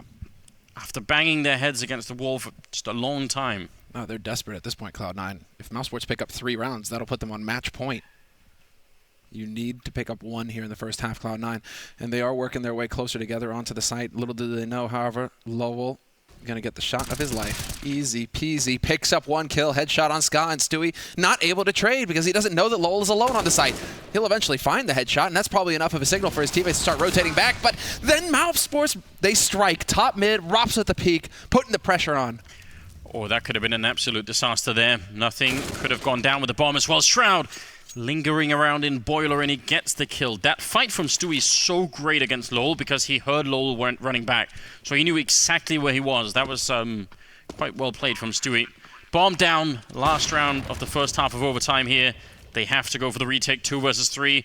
Are they going to try and go for the boost? It seems like it. That's already a good start, but at some point they're going to have to make the cross, and should be perfect here. Stewie gets a kill, and leaving Dennis in a 1-on-3. Dennis now. Bomb is a ticking. He's going to wait out the smoke, but now you got to commit. You're going to have to look for this fight as quickly as possible, and they're all holding close as well. They should just peek him, but it doesn't really matter. Stewie will be able to pick up his 3rd kill of the round, and Cloud9 are able to pick up at least 1 round. We finished the first half at 2-1 in Mousesports' favor. So Mousesports need another 2 rounds here in the second half to close this out and play on the stage tomorrow. Electro tweeting, huge individual plays this game. If Mouse are going to win, this feels like it's up to the likes of Oscar. So, yeah, I mean, that's, yeah, that could be. It could be. Oscar is currently, just to point out that the Electro isn't just making stuff up here. 29 kills on him, leading the scoreboard overall. Yeah, I think he might be right. I mean, you normally don't like to say that it has to be individual plays because that's such a risky way to play, but we've seen some of these rounds be down to exactly that. Yep, chaos. 17-16, second half, first round of overtime coming in here. 2 rounds for Mousesports, 3 for Cloud9.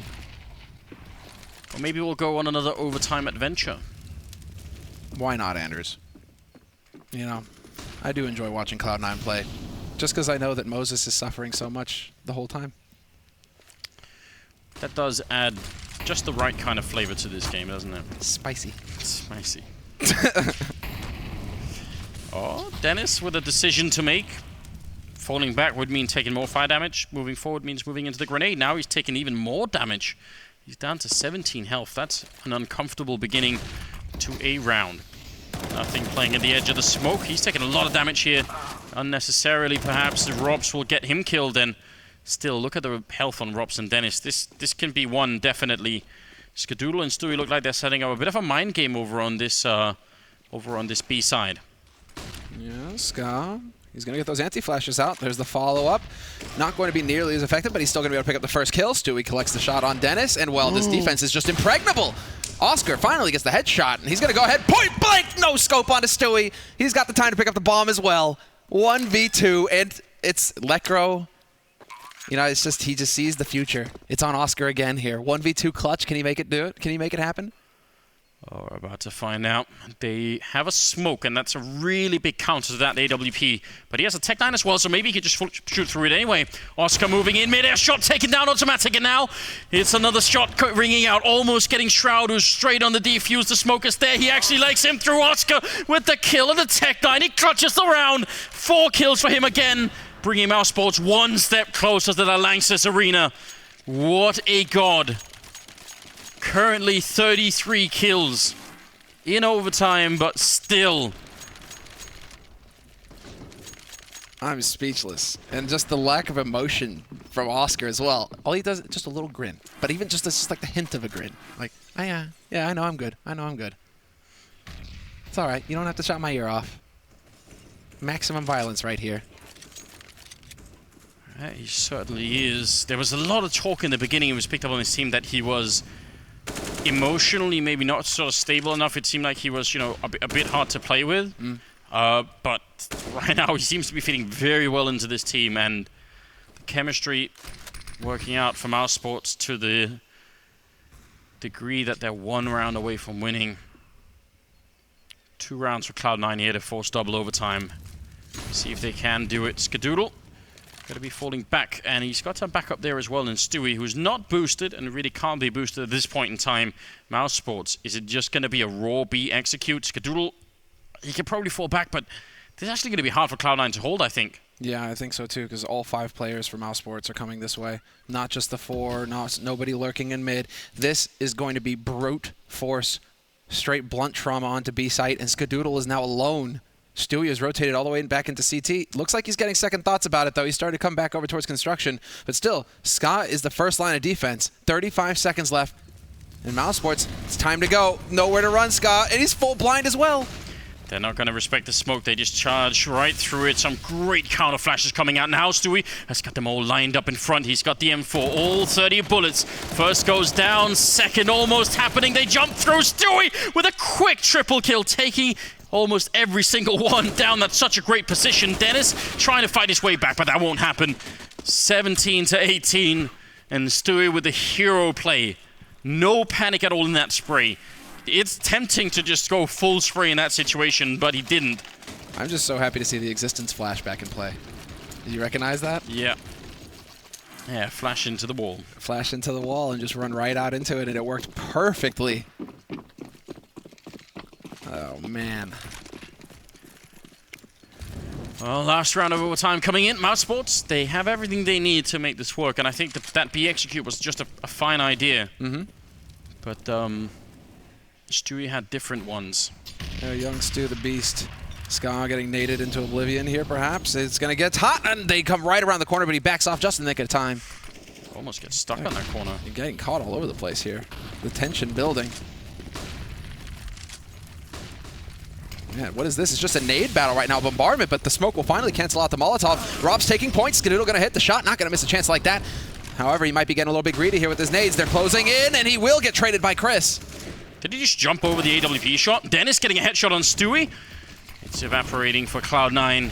They must win this round, otherwise it's bye-bye. 3 versus 4, flashing his way through automatic, trying to hunt down Oscar. That's a big kill.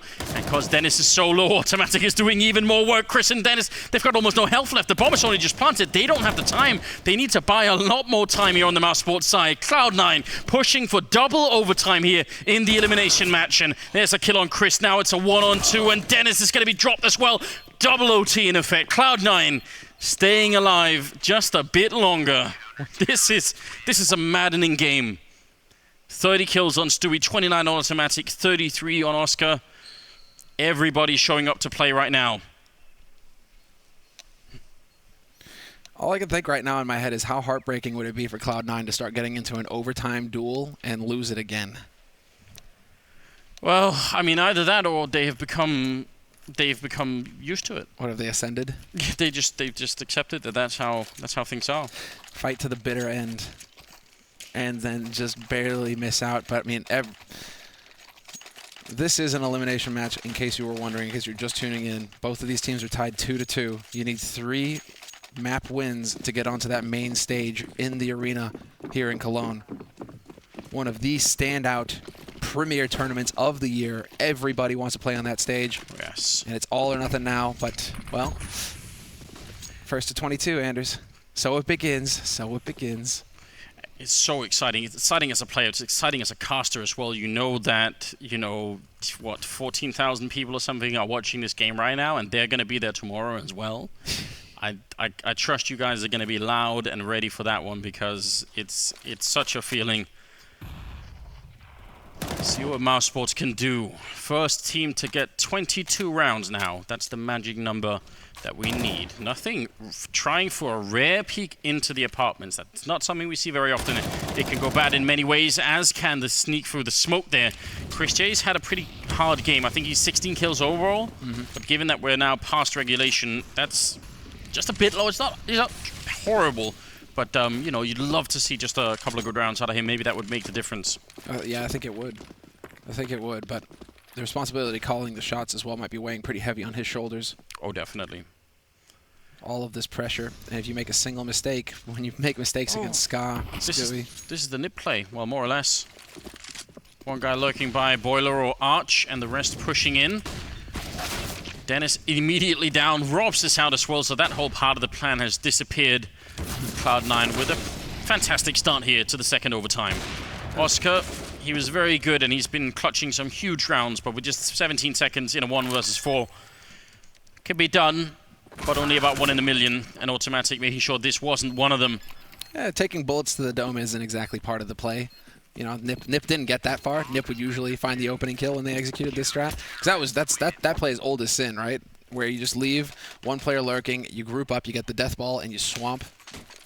Yeah, and I mean, just to point out, in case anyone is new and is not quite sure what's the point of having someone over there, it's mainly that when the rotation from A starts to happen, it's absolute hell if your players rotating in suddenly are in a weird battle over by the other side of the map. It can be very hard to deal with. Not to mention just getting a count on how many players are rotating, If you're by that archway and you see all 3 players running into library, well, then there's at max 2 on the other side. If you kill one of them, then the other side is just fighting, a 3v1 or a 4v1, or depending on who's dead, right? But that's a lot of information, like an enormous amount of information in terms of, fighting. So that means if he goes into construction or something, you can just say, well, we'll just rush him from both sides. We know he's alone. Then they're going to, it works on so many different levels. It's quite cool. 19-18, and we shall see what Mousesports and Cloud9 can give us here. It's good news for Cloud9 winning the first round on the CT side, definitely. Well, yeah, because I think they needed a bit of a breath of fresh air there. They're keeping the streak alive, keeping their hopes alive. Throwing a classic matchmaking grenade that doesn't hit the window. Oh, this is a little bit different here from Mousesports, though. Quite a few players up in apartments. We don't get to see this too often. Molotov is going to get chucked out on short by nothing. He's going to get spotted, but that sets it up for Shroud from Pit to pick up a kill. That was very bold by Robs. He kept pushing. Now the flash is in and nothing to pick up the kill. But this is some smart and routine play. Not going for the peek again, just waiting for it. He knew there was another player there, but that's everything that nothing should have done. Oh, automatic will be there before Dennis. Dennis has a smoke, though. So he could potentially block him off if he's there quick enough. He's got the smoke pulled. The pin is out. Automatic is going to go right through. There we go. Surprise. Oscar. Sadly, you lost your mate, but he did get the smoke to cover CT. You have a few more seconds left on that. And so right now, you are in a 1v1 versus Automatic. Can he hit the shot into dark? Is he going to check it? He's got to check it. Yep. They can rebuy the AWP, so there's no reason why he wouldn't go for this fight, even though it's unlikely he's going to win it. Saving the AWP doesn't really do anything for them. There's the first kill. 1 down, 3 to go. This guy's so good. It's so much fun to watch Oscar play. The shoulder peek to bait out the shot from Ska. Now the 1v3 with the AWP, trying to get behind the pillar. He's kind of caught on it, though. Misses the shot. There was the chance. Yeah. But even then, Shroud had another Molotov in play, so wherever he was going to fall back to after getting that shot would have been quite a hard position to stay alive in. Still got to appreciate the effort, and yeah, right now when Oscar's in this situation, you just have to think maybe he can. It's hard to doubt him. He just gets caught on the pillar there. He isn't able to back around the pillar. That was the end goal. If he could get behind the pillar, then he can play the the jiggle peek game, start to bait out a response. The pressure here is mounting on Mousesports though, because Cloud9 have picked up 2 rounds in the first half. It's the same story. It's just flipped. Now Mousesports are the ones who are desperate to at least pick up 1 round in the second half. Keep those hopes alive. It's the Stewie and Automatic duo that is making most of the work here Same as on Cloud9. Yeah, and that's what you want to see. I mean, I feel like that's what it was meant to be for this particular team. And the rest of the team is really not that far behind. So, yeah, this is a good version of Cloud9. 2 more rounds. They'll extinguish the hope of Mousesports, but begin the journey into the playoffs. A North American dominated playoffs. It's shocking. It's absolutely shocking, isn't it? It would be, right? Liquid are already in. They topped the group. Yep. Had something to prove this weekend. Optic winning their game. It's very interesting. Oh, it's remarkable. It is remarkable. Just a flip. But one thing to consider, Cloud9 have qualified for the major. So keep that in mind. They will be in Krakow in a couple of weeks. Now, 3 people going to be rushing out of the apartments. They've tried this before, Mousesports, and it didn't work the last time. This time, Shroud at least shutting one down. That Molotov is just doing so much damage. They're trying to make their way through. Shroud still doing more work and lining up for a double kill there. Dennis and Chris. Oscar once again in a 1vx. He's going to take the first kill. He's got 33 seconds. This time it's a bit more doable. They're pretty close, so planting the bomb is going to be real tricky. I like the smoke. He's faking it up, but did Skadoodle hear the scope? He might have realized. 20 seconds. Skadoodle waiting on the angle, and he gets the kill. The CSAT 75, 21-18. 1 more round here for the North American hopefuls. Oh, man. Oh, I mean, you just... it makes sense that Oscar's the last to be alive every time because he's the AWPer, but it's just like so much weight on his shoulders. Every single time, I mean, and he doesn't seem to collapse under it either. He just keeps getting kills. Just wipes out nothing, makes it look easy, and then he just goes for the play to win the round. Not going to let them close in. Instead, this is it. This is why Oscar's just like a wolf. He's a predator. He's not going to sit there waiting for them to close in the night. No, he goes out and hunts. He looks for the fight. I mean, if he gets that kill on Skadoodle, then it's perfectly all doable. on. Yeah, it's definitely at that point. Well, here it comes. Second half of the second overtime here. The elimination match all around. Cloud9 1 round away from knocking Mousesports out. Got the double AWP set up in effect for Mousesports. And Oscar, right at the edge, setting himself up for a flash. Oh, if he had gone into middle, he would have been dead immediately. He turns around. Now he realizes he's in trouble. Gonna make the bunny jump play around the corner. Gets a shot, but finally they hunt him down. Dennis goes for the long spray in a double. And now it's a 2-on-3. Oscar, he could have been dead 10 separate times in that rush, but he actually takes one with him. Shroud and Stewie are now wondering, are we still going on this A-bomb site? What's the play? We don't know how many are there. We've got 2 kills. Where's the third? Yeah, we can slow play this. They can slow play it. Shroud now trying to check out mid. They have so much time. That's the key here. They have so much time to play with, Cloud9. And Rop's clearly thinking that they might be hanging around on Arch. Looks like he's going to wrap back around, start looking towards short. They need to have somebody on this angle. Cloud9, this would be a huge oversight if they do not just take the shot on Rops immediately, but Rops too damn good. He even stays alive to spot out Shroud. And now the rotation full on infect here for Mousesports. It's just a matter of time. Shroud going to look to get that plant. No, he's trying to find the headshot, and sure enough, he will. With 45 seconds left, if he could get this kill on Lowell, this would be massive. With this little health, this is quite a tough position to be in. They've got Molotovs as well, so 1 good grenade on this bomb site, and Shroud is just out of real estate. Grenade going to bounce around the corner if he had messed that up. Oh, a little bit more. He could have actually exploded himself then. That was a bit risky. See the smoke? The smoke is rolling away. And there's 1 grenade raining in. Shroud trapped in the corner. He needs them to miss the timing, and Lowell won't do it. Getting a grid headshot in there. Mousesports will win the round, making 19-21. Robs was playing that position quite well. After he gets the first kill, he stays alive for a very long time. He could have even continued, but yeah, that was important that he didn't go for the fight. That's so measured and patient on his part, because I thought he was going to go for the peek to short. I thought he was going to peek for info, and that would have played right into Cloud9's hands. Instead, he just passively held the angle and waited for Cloud9 to walk into his crosshairs.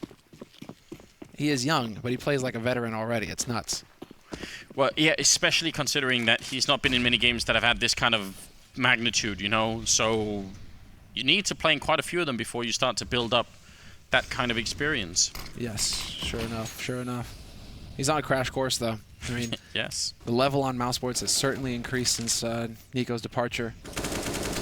You got to give it to him, the likes of Oscar, Rops. Hell, even Dennis. They're stepping up. Yeah, it's an interesting glance into team chemistry. You know, like one superstar departs, and then someone else is allowed to maybe do a little bit more, and it turns out they have a depth to them that we didn't know about. So they have more to show. Yeah, it's really interesting. Robson Dennis with a powerful setup, especially because, as far as I can tell, there's not going to be anyone from Cloud9 that can throw flashes from middle. So chances are Robs is not going to be flashed at all here. We'll see how it plays out. This is annoying for Cloud9, but it's happening early enough that Incendiary going down to block off apartments. It's happening early enough where they can wait for it to burn out without feeling too much pressure. It is about to happen. Dennis going aggressive. Robs has got to go big in this one, but they're jumping out against him. He takes 2 big frags, and Dennis with a double as well. Stewie trying to get in there, but the grenades just weren't there for Cloud9 to actually get out of those apartments. It almost could have worked out.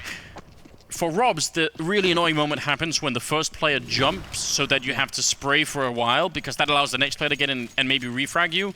But he got the 2 kills, and then, again, there was no flashes for him, right? Normally, you really need the mid-flash to come in. We see it here. Like, there was a bit of a blitz, but it's not enough to actually stop him. Well, the thing is that there is nobody there. I mean, it's just like the man who's jumping, nobody's there to kill the guy on balcony, actually. Like, why? Like, I mean, if you're running out, that's the thing. Nothing is looking straight towards short. So there's nobody even a trade on that kill. I don't know. It was weird. It's just... That was so close. The Molotov flames covering him there, Stewie. Just to point out, the flashbang that they did throw Cloud9 is the one that goes into the chimney. But that only works for people holding the pit. If they're from pit looking balcony, then that flash is great. If not, doesn't really matter that much. Lowell going a bit aggressive here. Mousesports remembering they did quite well on the banana control, but that was in regulation. Double OT, they lose Lowell. They're fighting to make this triple OT right now, Mousesports. They just need one more round. So losing that first player can't feel too good. Some nice grenades though, and look at the damage. Yeah, tremendous amount of damage dealt. But Cloud9 still have the man advantage. So you would think that they have everything that they need here to close things out. What's melting my mind right now is that it's Stewie who has the op and not Ska. Ska with an AK. Okay then. Making good use of the time, but we're starting to get to that point now where Cloud9 are going to have to make a decision. And it does look like they're going to wind up on that B site. Shroud, yeah, and he'll be the one setting the trap over here on A. Mousesports have already made a decision. They've stacked 2-2, and I'm not a fan of this. I generally don't like this because that means whatever bomb site is going to get hit, you're playing 2 versus 5 in that side. I'd much rather have 3A and 1B, and then have the 1B player with the AWP. We'll see if it's going to work out. Hey, Chris, they have no idea. Flashbang, Oscar missing the shot. He has to go nuclear on this bomb site. Chris gets one, Oscar with the next. And Chris on the cross as well. We've got 6 seconds on the timer. The bomb has been picked up. Skadoodle trying to plant it right in front. And at least it's a 3-on-3. A retake here for Mousesports to stay in the tournament. It all comes down to this for them. And Chris waiting for his teammates. Now that they've arrived, can they actually make it work? They're all going to retake from the same position, but there are no more grenades left for Cloud9 to actually stop them. So maybe this can work. No nades left. That's the big deal. They're going to have to hit the headshots pure and simple. The flash to lead the way. Dennis spots the man. Skadoodle getting shot in the face, but luckily for him, he survives, and that buys enough time for nothing. And Skadoodle, it all comes down. Cloud9 will be playing on the stage tomorrow. Mousesports on home turf. Well, it's going to be a short trip for them. Yes, indeed. Skadoodle with the triple kill at the end. And Cloud9 managed to make it through, and you can definitely tell the excitement there, Stewie. I'm absolutely happy his troops managing to do exactly what he wanted them to at the end there. We can win in overtime. It can happen. The curse has been broken. Mousesports obviously very frustrated. You can't really blame them. Putting up a huge fight in this game, landing quite a few kills. We are going to go to a quick commercial break. When we come back, we'll have the desk ready for a breakdown of this double OT game. Stay with us.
The Pay Safeguard post-match breakdown.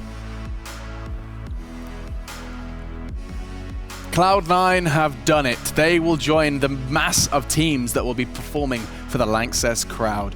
2 playoff spots remained ahead of this game, and now just 1 as Cloud9, the North American, sail past the only German player. Dennis will once again be forced to watch from the stands and not be greeting the fans from the stage. It's a little poem I wrote just now. And here they have the poetry class. Maybe do a haiku in the next one. Yeah, I could try. Chad Birchall and, of course, Adam Freiberg. And gents, it's bittersweet. I mean, this is double overtime. Cloud9 seem to be magnets for overtime. Of course, they had the Na'Vi Marathon. Now they find themselves in double OT here on Inferno. And there is a lot to break down. So I guess, I mean, Freiberg, I know there was a couple of things that you had to say about some of the Cloud9's approach to that gameplay, especially with their approach towards Banana. I think that's definitely worth vocalizing. Yeah, I mean, we saw Mousesports when they were playing CT, they waste a lot of utility down Banana, right? They were trying to double Molotov it, smoke down. I mean, the thing is, with the round time being increased for almost a year ago now, you don't have to take Banana directly. The approach that I like to take, if a team that's playing CT on Inferno pushes down and uses a lot of utility in Banana, I like them to take mid instead. Right. One play that I always praise is like if you're seeing the enemy team pushing down Banana CT, I'll rush A, right? That's one of those plays because a lot of teams are playing 3B early. We saw Cloud9 though, they were like trying to go in Banana through the Molotovs, getting picks. There were like some rounds where I saw Stewie, he ran through a Molotov and expected kind of his team to run with him, but no one did because it was 2 Molotovs, right? So a lot of like mistakes, I guess, and miscommunication on the T side of Cloud9. But of course they managed to pull out this game anyway, but it's still things that I think they can improve on. No, absolutely. And I mean, for Mousesports, I don't, there's a question mark, Chad, about how far they would have come if it wasn't for one man in particular. Lots of praise hailed towards Oscar, someone we highlighted it in that pre-match. In fact, we can take a look at some of the frags while you continue to remind us of just how scary this man is. Yeah, his clutch has kind of kept Mousesports in the game for a lot of it, and it has done throughout the tournament so far. He always seems to turn up in these tight situations, the 1v2s, the 1v1s, and he's flashy as hell, you know? This guy, he put in a hard yards here to keep them in the game, and you saw when it got really close, he was face-palming pretty hardcore. That 2v4 situation that Shroud and Nothing were able to win when they were retaking that bomb site, I thought they had completely crushed Mouse out of this game, but they were resilient. They did fight back and take it into overtime from that point on. But when we got to overtime and just leading into it, it's like both teams put up a wall on their CT sides. It was so difficult to have those T breakthrough rounds happening. When the game was scrappier in the early stages of the first half and even in the early stages of the second half, there was a lot of pushing through smokes and Molotovs. Like you were highlighted it there, but both teams on the CT side and the T side were just pushing through Molotovs, pushing through smokes, dry a lot of times, no flashes, and it was a very sporadic, maybe even random style of Counter-Strike that was being addressed. It wasn't, Inferno can be extremely methodical if you want it to be, right? You can wait out Molotovs, you can wait out the smokes. Adam touched on it. The timer change means that now you can definitely wait out all of that utility in Banana if you just apply a little bit of pressure and you make them feel like they have to use it. Sure. And then do an execute late round. But these guys just wanted to make it a brawl, and it was exciting. There was an abundance of after-plant scenarios on that B side, and I heard you had some interesting insight, even just for the newbie old me in the green room, regarding how difficult sometimes those retakes and after-plants can be. I thought the one with Nothing and Shroud was going to be impossible, right? Shroud went back to a very passive position in a 2-on-4, and Jordan was isolated in Banana. If they'd actually had a player retaking from Banana, that round would have been all over. But I thought that if Shroud had played closer to Jordan, they could have Nothing. They could have tried to grab a pick as they were pushing in through the choke points. Right. But somehow Nothing finds a frag on a guy coming up through main, and then the double kill with the Galil from Shroud makes it all possible. And from there they pick it up. And like if you look at the faces of the Mousesports guys after that, I'm pretty sure they took a pause. They look crushed. That looked like where the game should have been done. But they managed to come back after that round, which is, I mean, that still proves that a team is capable of coming into big tournaments, right? A lot of teams I know would have been like devastated by that round. They would have just crashed out, and that would be game over, right? But Mousesports, they came back and pulled it to overtime after that round. That impressed me. And that's impressing me that, even in Tier 1 teams, that's a problem. You lose a silly round, or someone plays outstanding on the other side, and it affects your game for the rest of the game. It's interesting to consider. Automatic was one of the main men behind that, though. Some spectacular work. One of the ones that stands out to me was when they started pushing through B, and he's only got, what was it, UMP or a Tech 9, flash, he goes through the smoke like a little ninja.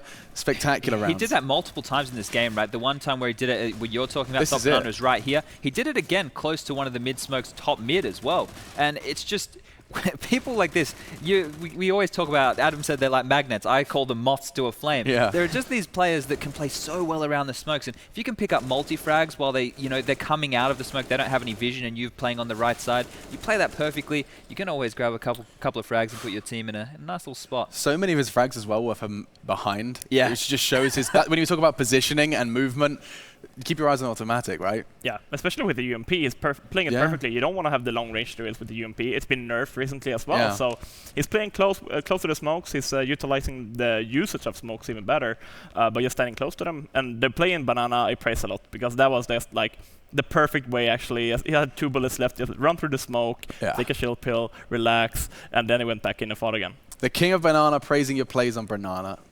Banana, bro. Yeah, lots of credit there from Adam, and we will continue to give some to Cloud9 because they've done what usually you would imagine is impossible, right? Swiss format, Chad. They go 0-2 and they make it to playoffs. That's the reverse sweep. It's almost unheard of. I was, when I asked the question the other day on the desk, I think a few people corrected me and said I think North were one of them. Yeah, it's happened. I mean, it's happened a handful of times. But it's so difficult to do, and in a stacked tournament like this, mate, what can you say? Yeah, outstanding. Mousesports, no doubt, completely demoralized. This is your schedule, by the way. We've got one more game to look forward to. We can show that now. It is the aforementioned North taking on FaZe. And the same scenario applies. Just one spot remains. One more set of 5 seats on that stage. The Lanxess is an incredibly magical venue. You heard it from Taco in his interview. And now only one of North and FaZe will have an opportunity to perform. Let's find out how it goes down after a very short break.